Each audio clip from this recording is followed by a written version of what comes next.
Well, folks, we are back for another great What's Your Story conversation. And with me, my Talk Hard co host over here, that's Stone Cold Loki's in the house. And our special guest is David Weiner. He is the self described curator of pop culture and nostalgia. Definitely a long resume of working in entertainment, obviously behind the camera, and now directing, producing, and bringing us this incredible documentaries that I want to get to talk about and his journey to get there. So, David, my friend, thanks for joining us and hanging out with us. Thanks for having me on. It's a pleasure to speak with you guys today. So I want to get right to kind of an elevator pitch of your backstory of getting from, your New York upbringing to California. So everybody can give a feel for kind of like how did that transition from like that childish dream that some of us have of, hey, let's go out west to California and get into the movie. So talk about how that worked for you. Yeah, well, born and raised in New York, just outside of New York City by Midwestern parents. My parents are from Chicago. They moved to New York. And then I appeared, much to the chagrin of my older sister. But that's where I grew up. And I was a 70s kid and an 80s teen. I was born in 68. So I like to provide that context, at least for pop culture references and so on and so forth. But I was a guy who just loved TV. I was a child of TV, and I was a movie freak ever since I can remember. And it was always genre stuff. It was monster movies. I didn't call them horror yet. Monster movies, sci-fi. Whether it was Star Trek on TV or Planet of the Apes, or there was the 4:30 movie every couple of weeks would have a themed week on channel 7 where they'd have Godzilla week, or they'd have Monster week, or they'd have Planet of the Apes week, or they'd have Edgar Allan Poe week, or they'd have Sci-Fi week.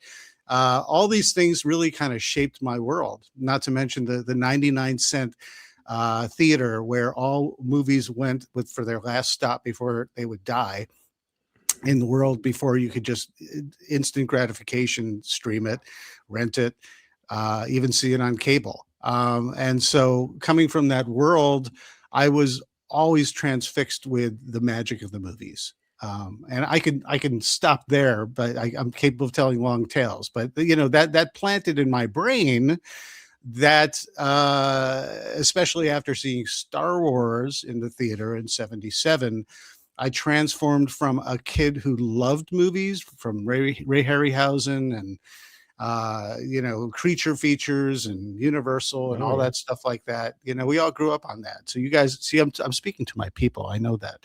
Yeah, that's what I was going to say, Loki. I said he's 2 years my elder, but I feel like he's listening to us talk weekly on our live stream, as well as kind of the content we both do in our channels, is tapping into so much of that nostalgia love.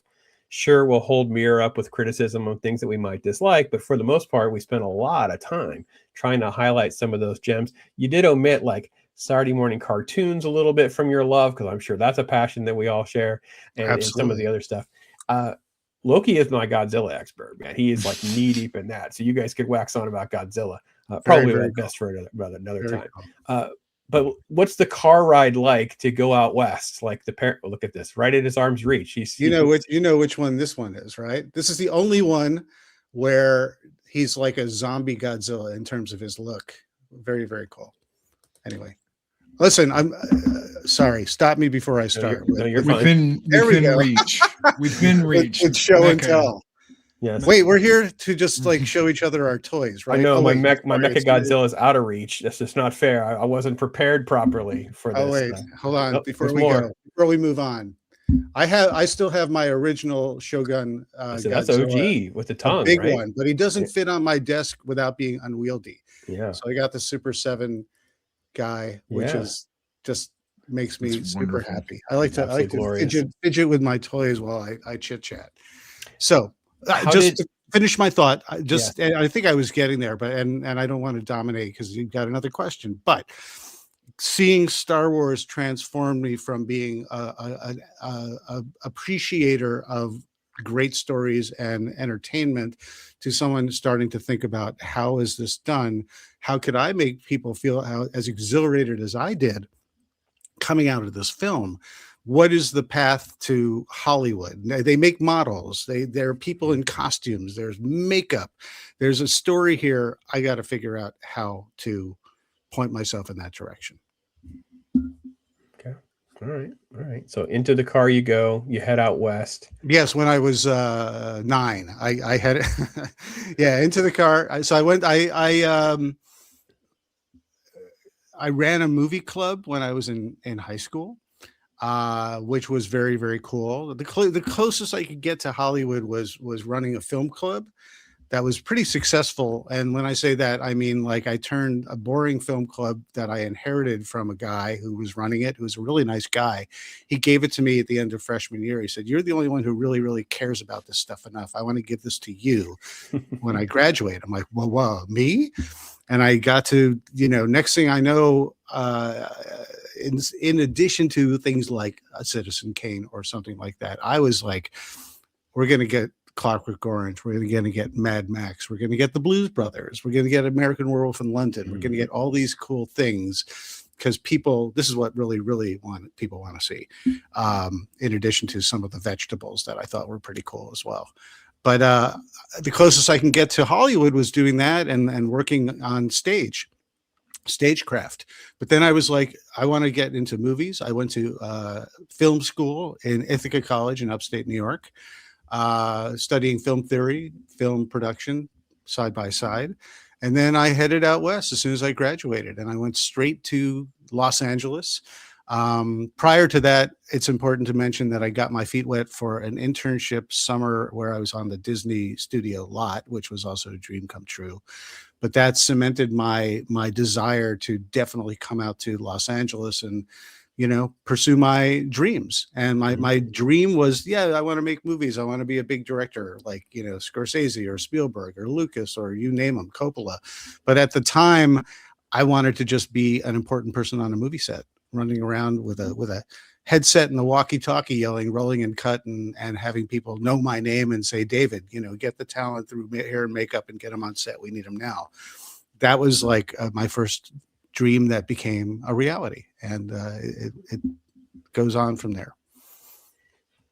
Yeah, I think it taps into a lot of our inner love to feel that, and to know that you found your place there quickly, to sort of like that nuts and bolts part that's behind the scenes. And I don't think we talk enough about that. Like, what is an actual PA or an AD and all this? I mean, you have even like Castaway, which almost everybody has at least heard of, even if they haven't seen, on your resume of things that you did. Talk a little bit about some of these miscellaneous tasks and jobs that these folks are actually doing that most people probably aren't even aware of. Well, I could definitely, and I will talk about various jobs on the set, but the idea is, when you're in,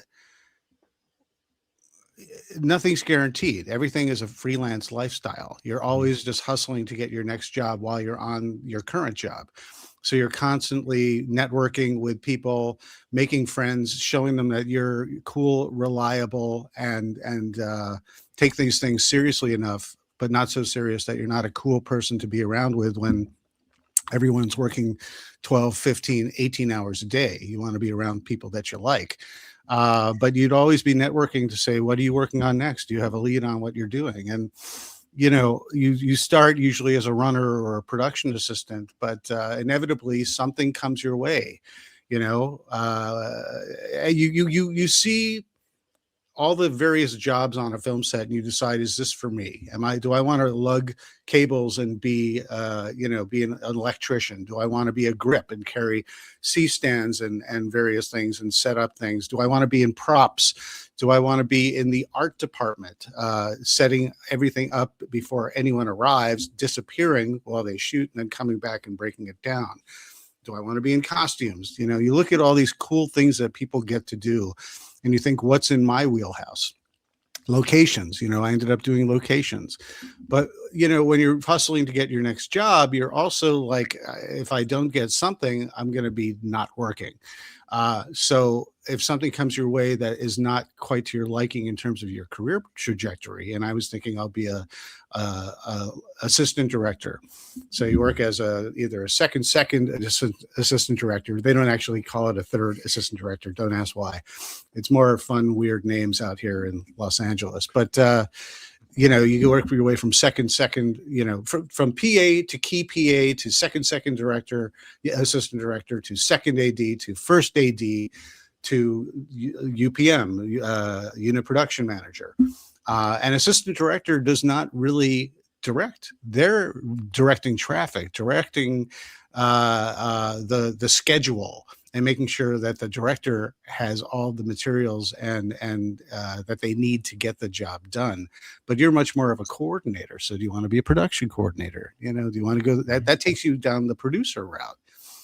So you asked for like the sports, you know, behind the scenes. Yeah. I could talk for days about this stuff, but what you ultimately learn is which avenue do I like, you know? And when you're trying to get that next job as another AD, like I landed a job as a second AD for like next to no pay. First I was an intern, and I'm like, I'll take it. It's my first movie. It was a movie called Round Numbers with starring Kate Mulgrew before she was Janeway in Voyager, Star Trek Voyager.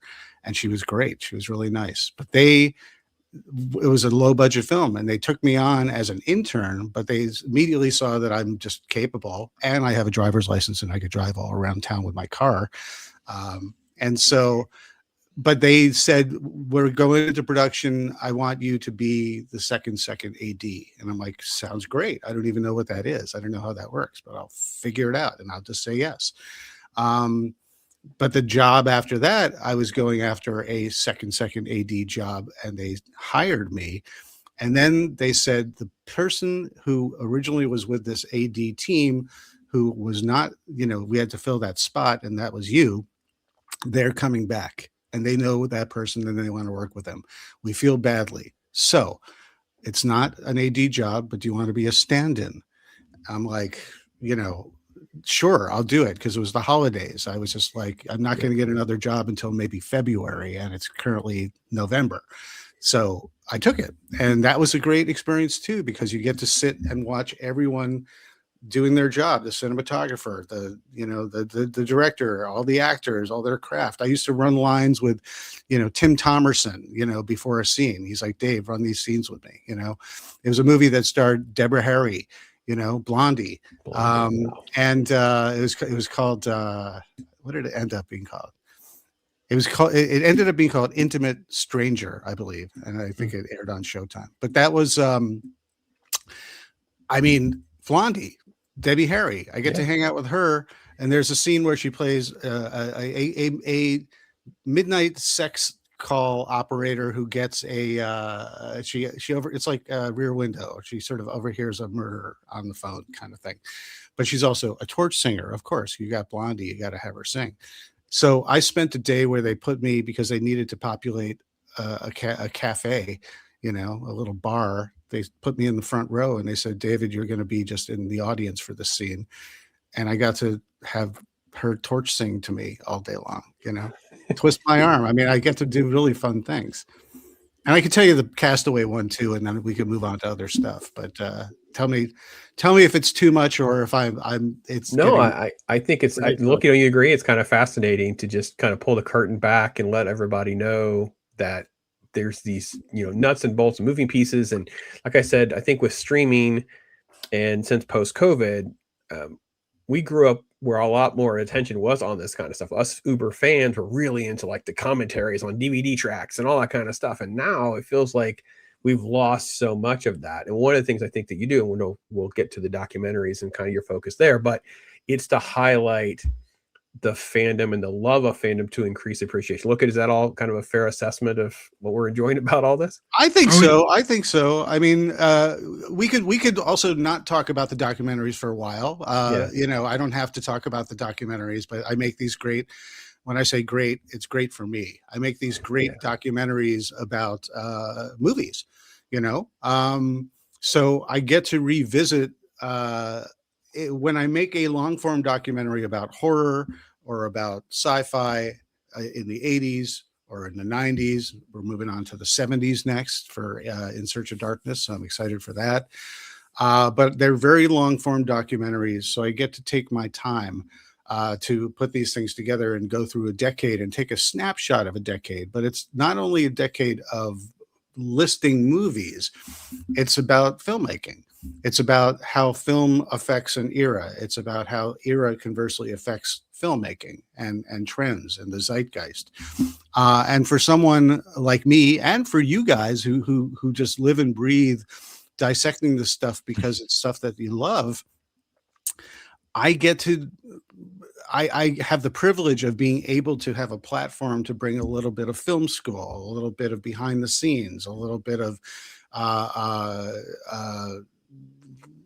retrospective and nostalgia, and a little bit of deconstruction, with all these movies that we love.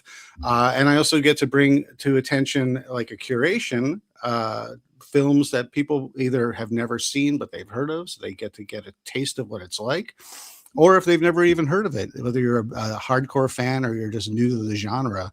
There's so much that everyone, I think, is incredibly overwhelmed and they don't know where to start. So I have a documentary that ultimately can act as a curation vehicle for people who just want to find new stuff and decide for themselves whether they like it or not. Looking, let me pull you in here. I think that you've acted as my curator on a lot of different films and things that I hadn't heard of, and I'm sure that's vice versa for you. We do a weekly live podcast for you, my friend. Loki, what is a good question you'd like to throw David's way on that, in that kind of perspective of things? So iconic cult classics. I noticed that one of my favorite studios growing up, which nobody ever knew about, was a studio called Full Moon Entertainment, and you happen to have a couple of movies in your repertoire, sir. That Demonic Toys, Puppet Master 3. These are movies that we collected and watched over and over. We'd go down to the video store and get a whole group of them and spend all weekend, us video crazy guys that would just watch the videos on the weekend and go over them over. What was it like working for these studios that might have been small? Full Moon wasn't exactly, huge. They would be movies, but people loved them. The people that loved them cherished them and adored them. And I mean, it's gotta be a wonderful experience to look back and go, I did that. I did work with them. I did work with that studio. Well, yeah, well, and that was literally my first production job as a runner. Literally, when I came out to California, to Los Angeles, my roommate already had gotten himself a job at Full Moon Entertainment, and he said, I could get you a job, as a runner. Runner would be running errands, basically an office production assistant, basically. But before I even say anything, it's kind of funny. I've interviewed, you guys know this, many people. And one of the things I hear the most, very often is when I was working on this, I had no idea that 30 years later, 40 years later, I'd still be talking about this. I did not think anyone would care. Of course, I made it because either it was a paycheck or because I liked the project or I believed in the project or the creatives behind it. But you don't feel like any of this stuff is going to be a classic that lives on beyond their years. And so Full Moon Entertainment was not anything that I thought people would be like, Full Moon, 30 plus years later, 35 years later that I worked it there. I was excited because I got to work, I got my foot in the door. It's really about who you have to get yourself out there and just try and do it yourself. But it really does help if you have friends in the industry. It's all about networking, who can get you a job and bring you on, because they need more people and they can vouch for you because they know you and you're reliable and a good person to work with, and you probably work for peanuts. So, but working for Full Moon Entertainment, to me, it was super fun because this reminded me of the Roger Corman, Harryhausen, effects movies that were put together with bubblegum and scotch tape, and now I'm on the set of these types of movies. And I was just like, well, this stuff all goes straight to video. It doesn't even go in the theater anymore. It's uber low budget. Everyone's just doing this as a job, but I still would take a moment and just say, this is fun. This is cool. This is really great. And excuse me, the more, my roommate, his name is Thomas Bradford. They put him as a production coordinator on movies like Subspecies, producer on Netherworld. So he'd be going out to like Romania. He'd be going to Natchitoches, New Orleans, Louisiana. And he would hire some of our other film school friends as well. And so, I mean, a bunch of us, or I didn't end up on this because I was on something else, and I was doing, assistant locations on Demonic Toys, which was originally called Dangerous Toys, and they changed it to Demonic Toys, and there I am hanging out with, Bentley Mitchum, who was the grandson of Robert Mitchum, and he'd be telling me tales of his, grandfather and stuff like that. All these random elements of how cool was that, I worked on Netherworld doing, they would do lots of inserts for the special effects, and they put me, I'm now realizing I gotta be careful with the stories I tell, but, it was a notoriously low budget operation, which is beloved now. But when people would work on it, I would be a unit production manager as well as the first AD for things like Puppet Master 3 and Netherworld for studio stuff where they would do like special effects inserts. And I would have to, I won't name names, but I'd like have the a key actor come in saying, "Hi, David, I'm here, and I'm not going to step on set until my check clears." Wow. And so I'd be like, "Okay, I'm supposed to get this day going, and it's ground to a halt until, I'll call the office. I'll talk to Charlie Band's people, and they're like, well, just tell him, the checks, he's going to get his check today. Just start working." And that actor would be like, "No, not until it's in my hands and not until the check clears." I'm like, okay. That's part of the gray hair is, starting, things like that. And being, I was a 20 something young kid responsible for the production day and having to manage, this is, you evolve very quickly in the industry and learning how to manage people and situations and schedules real quick, and it's ultimately to your advantage, but at the time you're just like, oh man, I'm screwed. Man.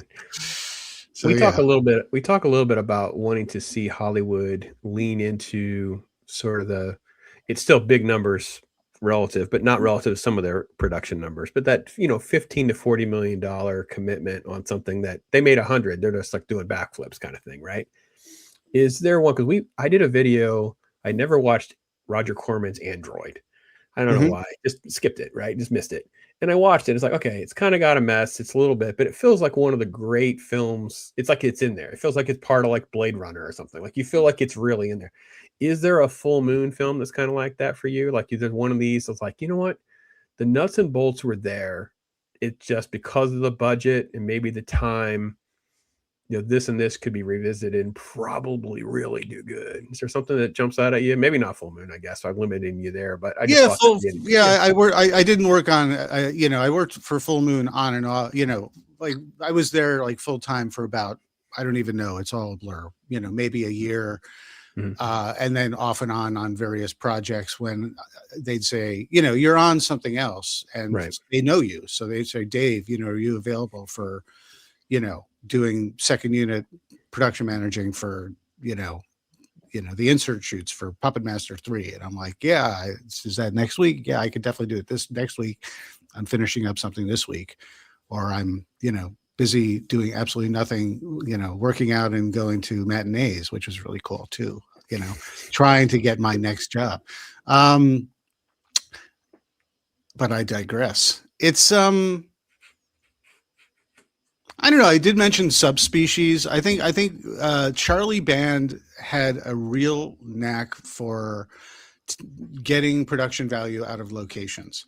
And one of the reasons why he bought a castle in Italy was so he could, it was ridiculous. He didn't need it, but he's like, I could use this as my studio, and I'll make, Meridian. I'll make Pit and the Pendulum, with right. Stuart Gordon, yet another Stuart Gordon film. By the way, Thomas Bradford ended up being Stuart Gordon's assistant for a while there too. So, I'm trying to think. Oh, Castle Freak was there. There was a lot of cool stuff. They'd go to Europe. So they'd go to Romania and they'd shoot a lot of films. And they had a studio that they built in Romania. This is like post-war torn, post-fall of communism, sort of as it's happening, insanity over in Romania, while they were establishing a foothold there, just to maximize their production value. So, and Ted Nicolau was the director of Subspecies. He did, a variety of things, Terror Vision. He's a great guy. He's did all those Subspecies movies. And he's in my documentaries as well. He tells wonderful tales. But I don't know, the Trancers movies. I think a lot of people like the Trancers movies. I'm hard pressed to give you a very specific answer. When I was working on stuff in the beginning, I'd have to sort of revisit my own resume just to sort of scan it. It's like everything was, to me, everything was a stepping stone. Round numbers, no one could find that. You might find it on YouTube, but that was a stepping stone for me as my first film set that I got to work on. But it was also, I got to know Kate Mulgrew. And then, I'd cheer her on when she would get Janeway and Star Trek, because I'm a huge Star Trek fan. And I was just like, no one deserves it more than her, because she's awesome. And she treated me like, the teacher's pet on the set. I worked on a movie called Live Wire with Pierce Brosnan. And I remember having, I was the guy who had to bring Pierce, through makeup and to set, all the time. And there I'd get to chit chat with Pierce, while they were waiting for the shoot to, finalize and get ready to go. And I'd ask him about James Bond. This is before he was James Bond. But I'd say, so are all these things true about, Remington Steele? You were still under contract, even though the show was canceled. But all this hype about Bond, you guys know the story. So oh yeah. So ultimately I said, this is all the stuff I've read, but how much of this is actual truth? And he would just say, well, let's put it this way. I was already doing costume fittings when I found out that I had to go back to Remington Steele, and I said, oh, that must have been, how crushing was that? And he just looks at me and he's just like, it's God's will. And guess who gets to be the next James Bond? And so for a great guy who's totally humble and down to earth, I was like, how cool is it that my pal Pierce gets to be the next James Bond and gets his dream job? So there's a lot of sort of stepping stone stuff that I think I was there as a, witness to, perhaps. Sure.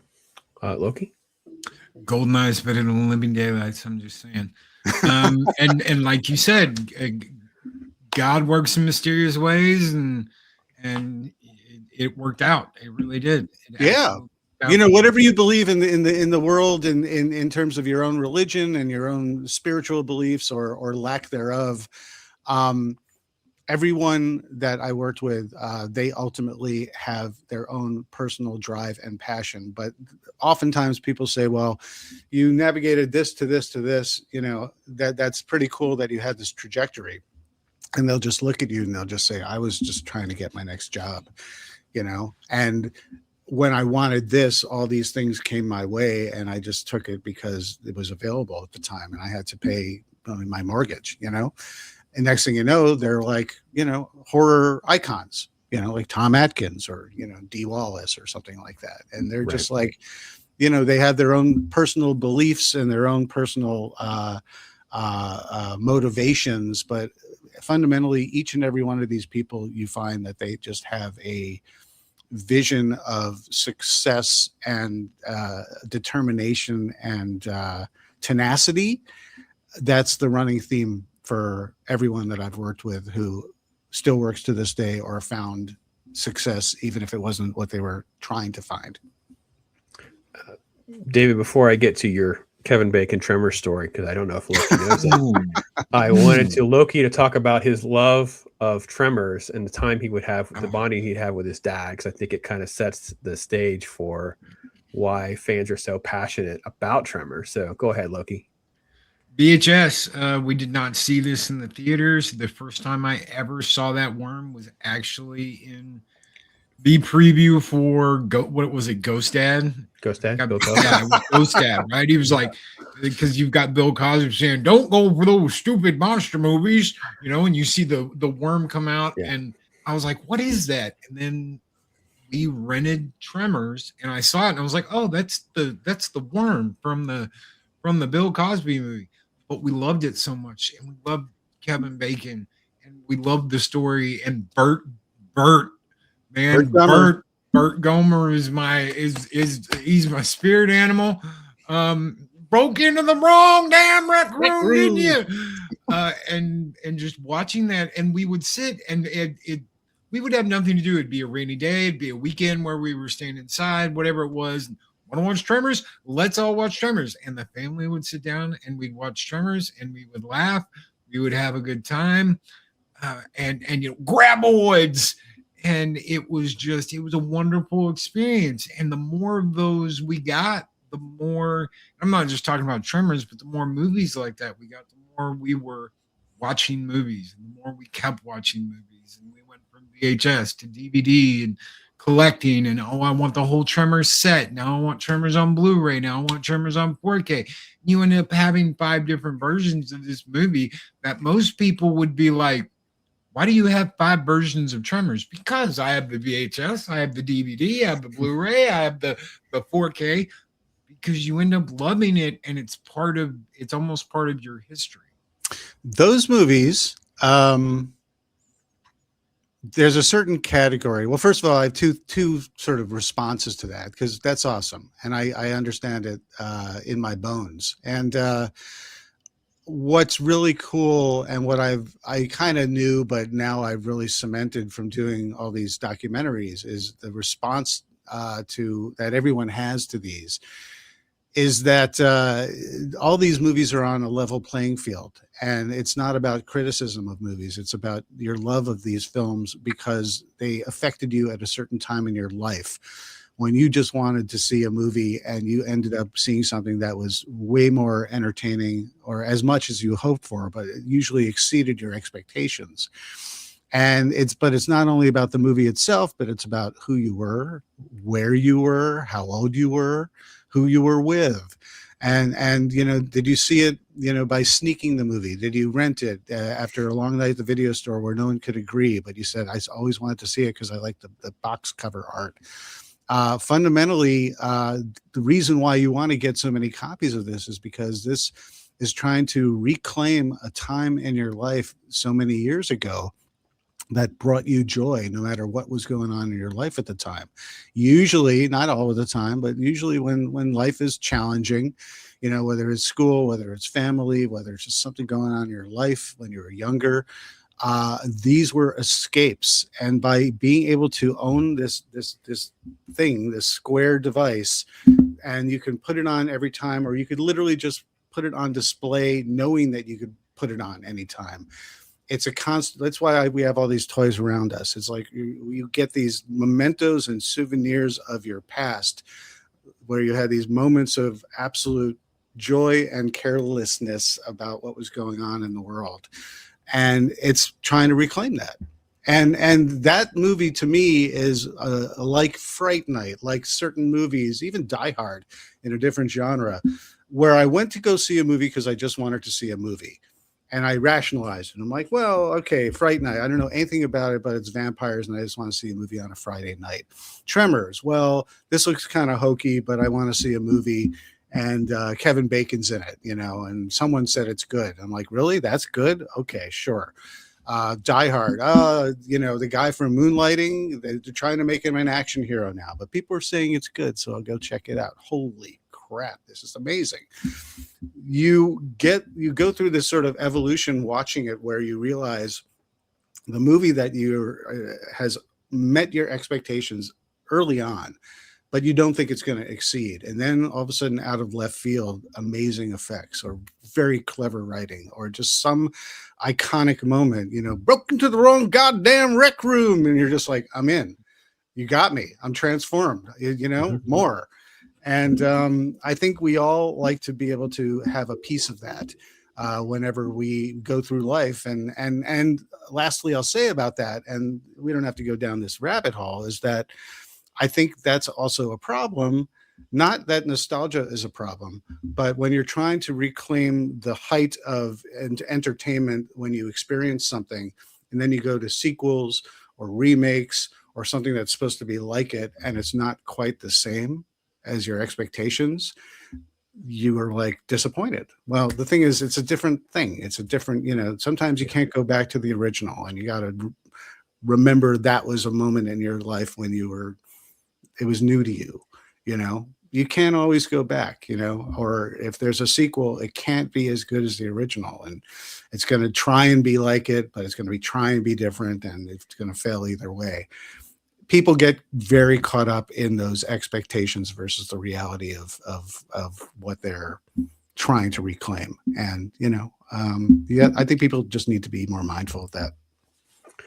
I put that softball on the tee because I know of your, you know, the chance that you have, especially when you were on ET, to interact with some of these celebrities, and you have a random chance to interact with Kevin Bacon. And I'm sure 90% of the population are going to bring up Footloose or whatever, maybe it's part of Animal House or something else that he made. And you, of course, go to the Tremors card. Next thing you know, you guys are talking about Tremors, or, you know, when you see Keanu Reeves and you're having a chance to talk to him, there's all this seriousness and whatever. And this guy pulls out the Keanu Reeves meme statuette to give to I was Keanu so Reeves and excited. the co-stars, and I was just like, epic, absolute epic. So that's why I wanted to spend time with you, because I'm like, not only are we cut from the same kind of cloth, you're only a couple years older than me, it's the same kind of fan love and all that. It's because you have that boldness to have those shared moments. You should among the many, and they're not spectacular necessarily, but I do try, and when I say you should, I'll finish off my thought. I try to, I know what it's, I've done many interviews, but I've also been to many, many junkets where these people have to sit, and it's psychological torture because they get the same dopey questions, or even just having to talk about their projects. So they have to say the same thing over and over and over and over. And it's kind of psychological torture. So when you can show any artist, whether they're an actor, whether they're a director, whatnot, just that you admire their career and the stepping stones leading up to where they are now, and to point out, yes, this is a big thing, or you're known for this, but I love this because, like, I sat down with Oliver Stone to talk about JFK when the Blu-ray came out. And before we started, I said to him, you know what? I love The Hand. I love Midnight Express, but I really love The Hand. And he just like wakes up from his trance and he's like, you saw The Hand? Oh my God, that's going way back. And he laughed and sort of giggled to himself. And it wasn't even being filmed. It was just our moment. And then it was a great interview because I think that, you know, he for the moment that I was sitting, at the time that I was sitting with him, you know, I think he's just like, this guy gets me that I'm more than just JFK and the JFK experience, conspiracy and stuff like that. But I was going to say, you should check out, I bought the entire cast of Mad Men, mini bottle, little bottles of, oh my God, I'm having a moment now. Don Draper's drink of choice was this whiskey that I'm forgetting. You guys look it up and we'll all know it. But I bought that.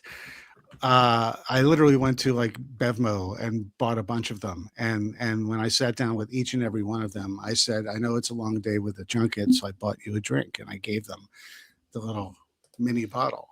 Canadian And Club, Canadian Canadian Club. Yeah. And you know, when you get like John Hamm saying, "Ooh, well played," Yes. you know, or Mark Hamill, you brought up Corvette Summer to Mark Hamill. Like that yeah. was, oh my gosh, that's pretty wicked. That's pretty clever. That's And yeah. I get personal satisfaction in the way I bring these things up, because I like to set it up and then throw in a curveball. So I said, I was talking to Mark Hamill for this. He was promoting a thing called Sushi Girl, which is actually a really good movie. You should check it out.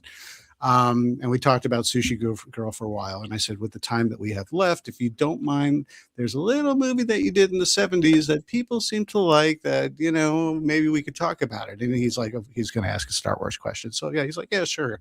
And I'm like, so Corvette Summer. And he's like, oh, yes, exactly. People don't, you know, I made a Corvette Summer reference the other day and no one got it in the audience. Thank you. Happy to talk about that stuff. And then, you know, we did talk about Star Wars, but I tied it into his love of King Kong, Ray Harryhausen, the movies that were important to him growing up. So I said, you know, as a fan of like Ray Harryhausen, you know, what was it like that first day you step onto the cantina and you see all these creatures, you know? He's like, oh my God, my inner kid, I was screaming. It was so great, you know?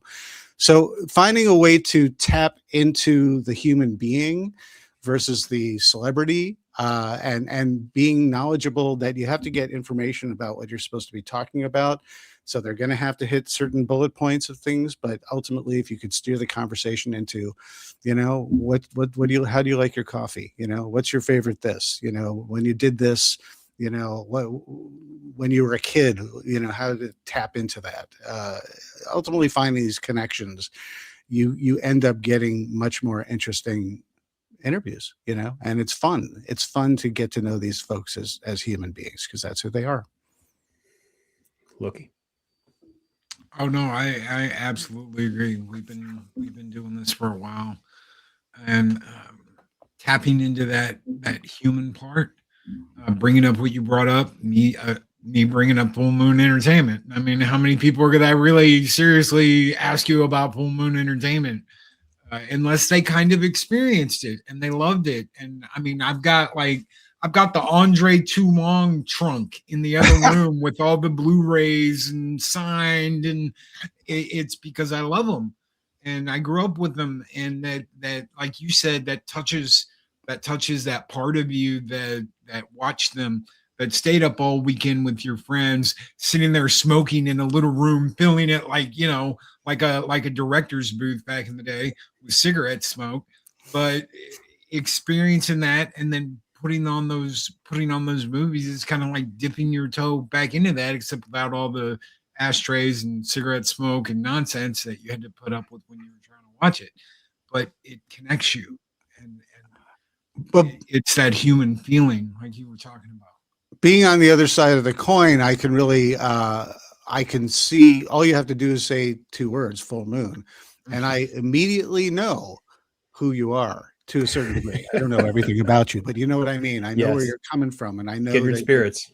Yeah, exactly. And so it really is, I don't know how I figured it out or where I learned it from, but I learned early on I needed to differentiate myself in terms of connecting with these people who talk to so many people, you know, and that was kind of the way to do it. And it made it real fun and satisfying for me as well. But you know, fundamentally, you know, when you guys do your research, and you talk to somebody and you bring up stuff that demonstrates you read about that person, you did your research, you know stuff. You don't have to know everything, but you have to know enough to have some perspective on the person you're talking with. And so when you do bring up things that you have picked up, that's not necessarily what they're there to pitch. To you know, to plug, you know, in terms of a current project. You know, people who do it all the time. And I'm on the other side of that now when I do these documentaries, and I'm happy to talk about the documentaries, but you might have heard early on, I'm just like, well, we could talk about the documentaries, but we don't have to do it necessarily. Well, I'm happy to talk all about it because that's what you guys are interested in as well. But the psychological torture, like I sat across from Benedict Cumberbatch. And first of all, I was so excited because I had first met him when I did the Star Trek Into Darkness junket. And then I was doing the Hobbit, Desolation of Smog. And he came up to me and I went to go, introduce myself. And he's like, wait a minute, we've met before, haven't we? Don't tell me. Was it Star Trek? And I was like, holy crap, you've got like a brain of an encyclopedia. How would you remember that context? And then he's like, I don't remember your name. I'm shit with names, but great with context. That's awesome. Now, listen, I don't want to get knee deep into the documentaries, and I'm sure you get hounded on all this, but I want to say something to folks, and we'll put as many of the links in the description as we can so they can connect and look at these. I know when you guys roll out new ones, you do like these catch-up sales where people can like, if you're missing some of these, they are harder to find after the fact because this is all crowdfunded type stuff. Yeah. However, for me, and I am not, this is full confession, Loki is my friend, he knows. I'm not a massive horror fan. I'm not. And I've been diving deeper into things I'd never seen. And every Halloween, every October, I go through, I usually get to 15, 18 videos, have guests on whatever. And all you've managed to do so far, and I'm only through one volume. I'm only through like 5 hours of this guy's work, folks. And I've got now like 8 new films. Didn't even know, and I'm fascinated because of the stories and whatever. What is one where you are still like, I'm shocked that this is like, Joe Dante said this about this film and John Carpenter said, so what is there ones that you're like, man, I did not see coming that these high profile creators were fans kind of like I was, or even more so than I could even imagine? I really enjoyed talking with Robert Englund, who loves to talk. I've interviewed him a couple times, and I've got to hang out with him, have dinner with him 2 nights in a row when I was with Famous Monsters. We haven't even talked about that, but I ran Famous Monsters. I know. Famous Monsters of Filmland magazine. I was the editor-in-chief there, or executive editor, because Forey Ackerman was the honorary editor-in-chief, even though he wasn't still around anymore. But I did that, and I got to do some amazing things and talk to Mark Hamill for that as well. Anyway, those are all sidetracking already, but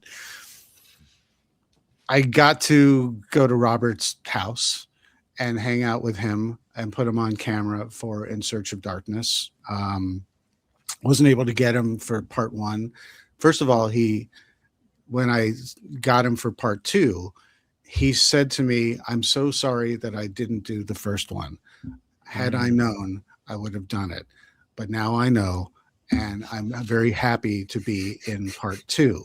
Because In Search of Darkness, this is the word he used. In Search of Darkness is hot, and I like to be in hot projects. That's awesome. But then he proceeded to sit down with me for 3 hours, and towards the end of 3 hours, he's like, are you getting what you need? Is this enough? I have to tell you one more thing, and he would tell me things. But among the things that he said, this kind of ties into just unintentionally with Robert Duvall, but Robert Englund said to me, I would love to direct a film like Tender Mercies, a character piece like Tender Mercies, something that's just real heartfelt, just grabs you emotionally, but it's about a person and a life, and it has nothing to do with horror. But that's the kind of stuff that I'm interested in. I do horror because that's where my career has led me. It has been very good to me, and he loves horror. But that was something where he's like, I would love to be able to direct a film like that. Yeah, the curse of celebrity in, I don't want to say typecasting, but in his case, very much so, at least genre casting, if nothing else. But many of them struggled with that for many, many decades. What is something, and again, we're going to kind of round the turn here to close, and we got to figure out how to have David back to spend more time and unpack so many little things that he's dropped and other questions and stuff that we could do about 15 more minutes if you want to. And then, well, I wanted to get one, and I wanted Loki's thought too on like, what is something, because I'm doing a little series this year, the best of the 2020s. So is there a film or films that you would say, and it doesn't have to be about the genres that we've talked about, just you think that these 1 or 2 films or whatever, and and I say that, David, because I am struggling with stuff since 2020 to put things on the greatest of all time lists. Now, I'm not saying they're not great films. I'm not saying a lot of the ones I've been talking about are 9s or 9.5s on that scale of 10s, but I don't know what is like a 10, because even some of the great films, I'm like, is that the best Christopher Nolan film? I mean, Oppenheimer, you know, what I mean? So it's like I'm in a conundrum since 2020, and I wanted your thoughts, and Loki's welcome to chime in as well with some other recommendations or thoughts as well, because I'm interested in that.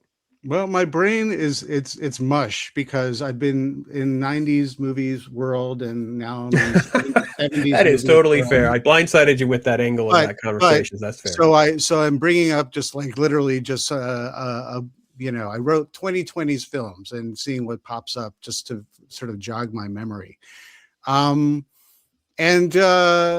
I can never single out a very specific thing, but I would say I really enjoyed Sinners this past year. Anything Guillermo del Toro is doing, I would say Guillermo del Toro's Pinocchio. Pinocchio's on my list. Yeah, absolutely phenomenal. Guillermo can do no wrong, even if Guillermo delivers a average film for Guillermo del Toro.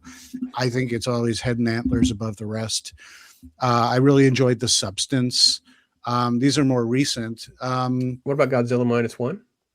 Oh, Godzilla -1 was fantastic. First Godzilla movie where I did not want Godzilla to come back because I was more concerned about the characters that he may or may not stomp on. That was so I literally felt that I was so engrossed in these characters and their situation that when I knew Godzilla was inevitably coming back, I literally was like, don't ruin it with Godzilla in this movie now. Godzilla in this Godzilla movie. Yeah. And I mean that complimentary in a complimentary way. Also, though it wasn't in the 2020s, I did love Shin Godzilla because I thought at first, just at face value, and of course that's not 2020s, that's what, 2015, I think. But I thought at face value, what is the design of this zombie Godzilla? This is really kind of weird. And then when I saw it in action, I just thought this is absolutely brilliant. I see a lot of movies, and a lot of movies come and go, and they don't stick with me. But that doesn't mean that they're not necessarily a good film.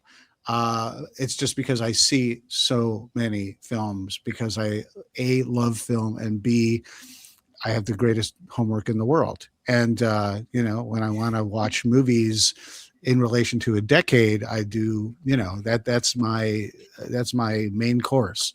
Because and there are always so many movies that come out every single decade, if you really think of it, in any genre. It's something that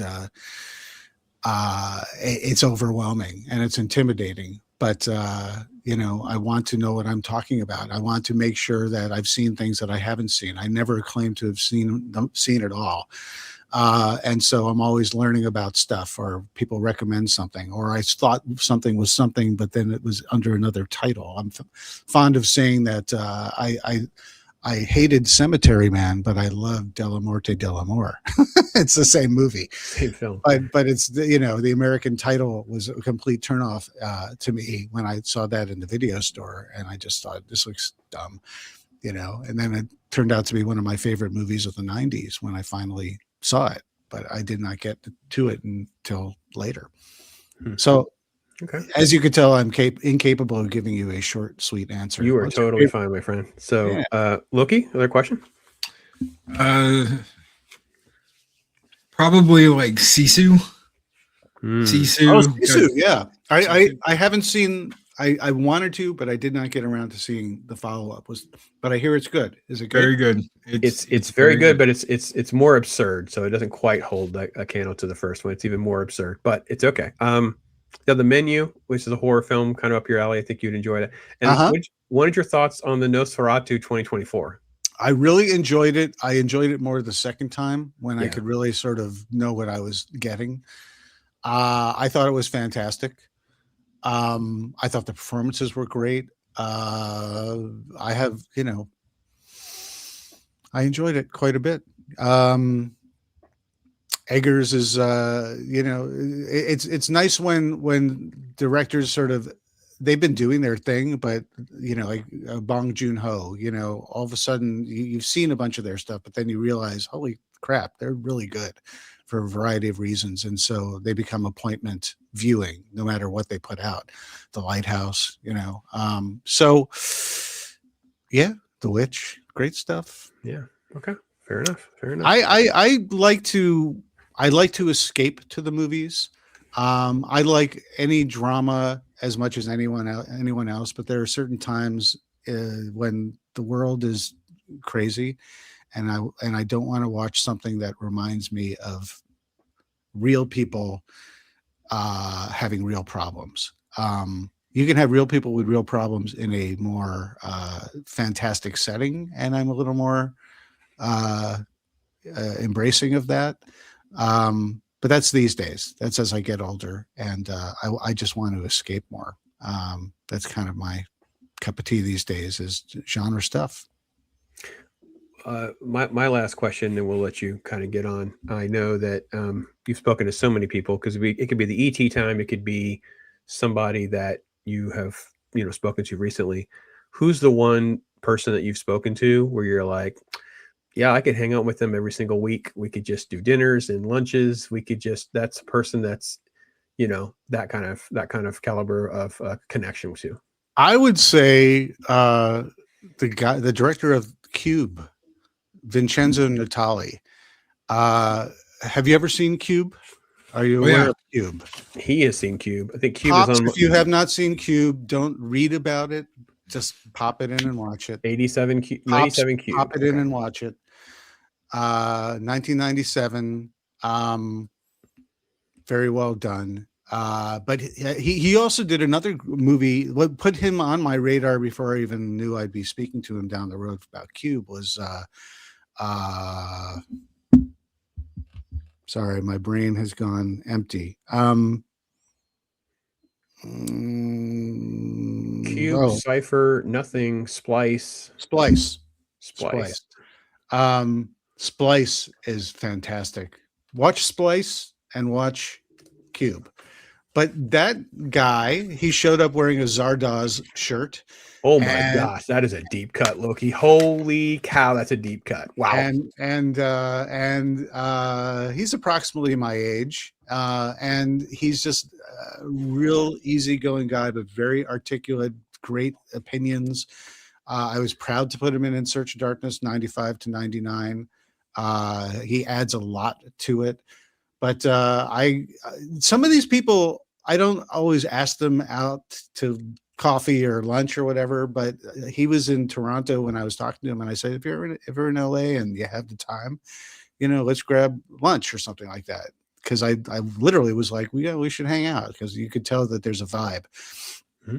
And I had a little back and forth with him on email semi recently, and he pointed out that he was on a set I think in the UK working on a project, and he wore a Zardoz shirt, and no one knew what it was. And then someone asked him, what's your shirt? And he says, it's Zardoz. And they're like, oh, huh, what? And he's just like, he kind of did a face palm.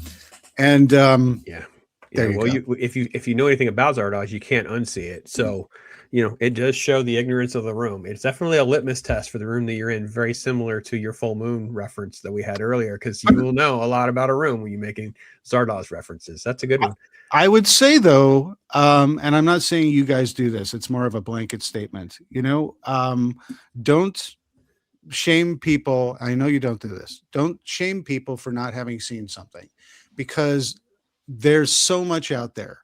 And as movies get older, there's decades and decades of stuff that people rave about.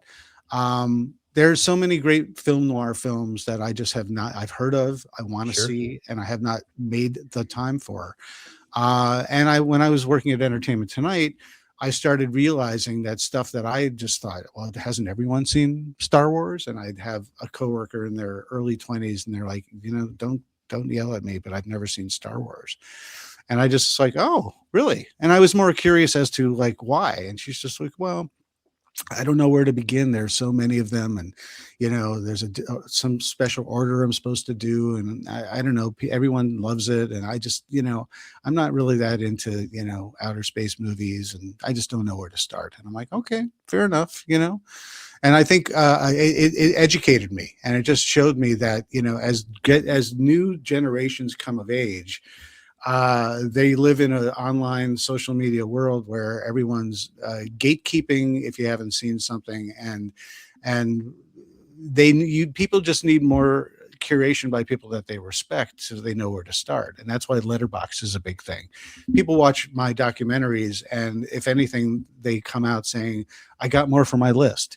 And that's a great thing. It's ultimately curation. And there are just so many movies, people don't know where to begin. So listen, that's why I'm happy to say you should see Cube and Splice. And I'm thrilled to have that. Don't watch the trailers. Just no, I don't. Trust me, he'll vouch for me. I don't want to watch anything. If it's that kind of recommend, I go in blind. He sent me in blind to see like RoboJocks. I hadn't seen RoboJocks at RoboJocks. So there's, but we have a panelist that joins us every Tuesday for our live show, and part of the thrill is there's so many films that she hasn't seen. We get to experience that first time experience as she's discussing and unpacking some highs and lows, things she didn't know. She doesn't know cinema history, so we're like nerdying out over like little behind the scenes stuff. So I have a massive family, David. I have like 5 kids. So I had the blessing with the oldest 4 that they're in their teens and tweens. And we sat on a Saturday with no one around, turned the lights off, and they watched Psycho for the first time.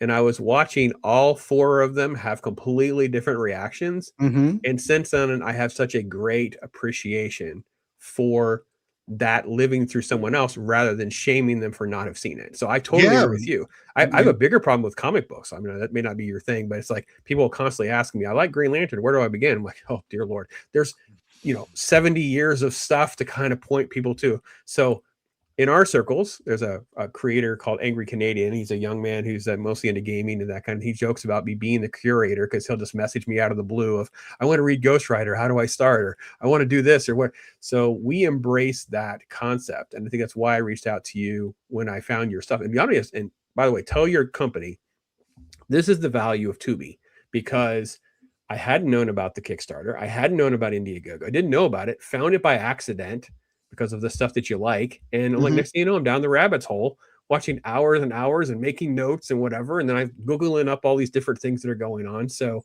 to let people know that there is so much value to those apps and putting that content out there to just find those random customers, because it'll just keep stacking. And I hope we can stay in contact to keep, because I know you've talked about many of these other projects that your company's working on and other documentaries that you're not even a part of. But the company, I mean, Loki, they're doing it. The Alien ones is done, right? Aliens Expanded is done. Thing come next Tuesday. The Thing Expanded goes into its final pre-sale, so the movie's done. These are the favorites of the favorites between the two of us, just so you know. It's 5+ hours. 5+ Ian hours. Nathan directed it. I'm the executive producer on it. It's I want to tell you more. It's really great, and it becomes available literally in a couple of days, and it's only on pre-sale for about a month, and then you get a digital copy, and then you get the physical copy mailed to you. And the idea is it's a pre-sale because everything is completely done, but if you pre-order it, you get to have your name in the credits, which is super cool. Anyway, so that's coming up, and go to thethingexpanded.com, or CreatorVC is the company, and check out our socials. We're blasting it from the rooftop, so you won't be able to miss it, but you have to know about it, right? Yeah. I have a quick question for you. So what did you find on Tubi? Did you find In Search of Darkness, or did you find In Search of Tomorrow, or both? In Search of Darkness popped up. Like I said, every October I do a Halloween blast where I end up bringing people in. We share first. So it was during my Halloween stuff, and I was going through films I hadn't seen before, adding those to the list, asking people what they hadn't seen. and your documentary is so I would watch chunks of it. They'd go through years, and I was just like, oh my gosh, you're right. I've never watched Wolfen. I know people are going to throw rocks. All right, done it now, folks. Don't throw rocks now. So there's pretty big name things that if you're not a horror fan where you're going out every single week, and like you said, there are so many things to do. It's not like I don't watch movies. I literally have a list of the 200 something a year that my wife makes fun of me for watching every single year. So yeah, that's how I started, because I was going through it and the nostalgia love, and your film really hit the nerve. Loki may not have seen this part, or if he has, they spun their wheels by talking about 1982. And he knows how much I defend 1982. I defend 1982 to the hilt, also because people don't remember that Star Wars and Raiders were also re-released in theaters that summer. So not only do we have all this greatness, we also had two of the greats being dropped back into theaters. So 11/12-year-old pops was going to the dollar theater as often as they would leave me there. I would go.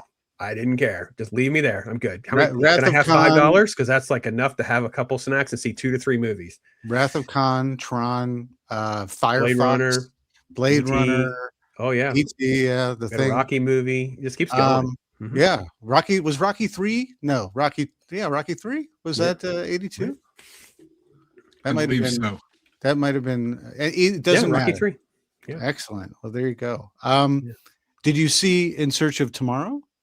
I am 2/3 of the way through. Okay, there you go. With the recording of this video, so I had to stop because I have a movie that I need to watch for another recording that's coming up very soon. So I haven't finished that film, so I had to stop. But no, I'm loving it. I'm loving the concept too of unpacking for even someone and a fan like myself, that there's so many, and there's just so much, and there's some that you don't remember at all. Then you start watching the movie and you're like, oh, I do remember seeing this. It was like, it was 1989. Sorry, I didn't remember seeing this on VHS at my friend's house, and on a Saturday, and so it is amazing. And then the fact that I know that you're vaulting that for generations that will need curation and guidance with that human touch, with all those creators, all those talking heads, and again, like I said, it feels very much in line, Loki, like what we do every week, right? It feels exactly what we do every week. Yes, absolutely. We go over and like you said, the girl that comes on Tuesdays, we don't shame her. If she's like, I'll be honest, I've never seen that, we go, oh my God, girl, you've got to watch this. You've got to see this movie, because we want to share that experience. Yep. We want to share that wonderful time we had. We just did Highlander the other day, and she had never seen Highlander before, so she had these crazy reactions about the Kurgan and McLeod. Can I tell you? I'm sorry to interrupt. Can I tell you one quick story? And so I got to sit with Clancy Brown, the Kurgan. Clancy is amazing. He's something. I don't throw the word sweetheart around. In a non-romantic context. He's a sweetheart. He's a genuinely nice guy. He was happy to sit around for about 3 hours to chit chat, to the point where I literally had to politely kick him out because I had someone else coming in, and he's like, oh, you got things to do? I probably have things to do too. All right, I'll see you later. But he told me a tale about Highlander. He talked a lot about Highlander, but he told me a tale about he was so excited to meet Sean Connery. And so but he was nervous, and he finally gets to meet Sean Connery and the moment that they meet, Connery just looks at him very straight, gives him the once over, and he's like, "You play golf?" And he says, "Well, not really. I don't play." And just like, "I see." And that was it. And then they did not socialize for the entire movie. Wow. And he's just like, I should have said, yes, I play golf and learned golf and played golf so I could play golf with Sean Connery during Highlander. And he always kicks himself for that. Yeah. That's brilliant. That's awesome. Well, David, I know you've got to go, and we love being able to wax about more of this. So hopefully we can keep in touch to do this again and unpack some of these projects as they keep falling into place, and learn more about your story and how that can be beneficial to people to better understand the business or their passion or the journey and how all this kind of comes around. And I didn't really get to unpack, like, how do you even put like a documentary together? Like, I didn't even really get to that piece of it, which is fascinating for some folks who are just these massive rabid fans. And I feel like there's going to be a place for more of that. And it's been great to talk to you and have you part of the show and stuff. So thanks for joining us, my friend. It's been a pleasure, and I'm happy to chat and tell tall tales, believe them or not. But thanks for having me on and sharing me with your audience. And you guys keep on doing what you're doing, because your passion really shows through, and you've been doing this for quite some time, which definitely shows that this means something to you, and I think people can assess that, and that's a great thing. Well, folks, thanks for watching. Loki, my brother, thanks for doing another show with us. Let's just keep hanging on, doing our thing. Everybody out there, you guys be blessed. Talk hard. Till next time, I am Pops.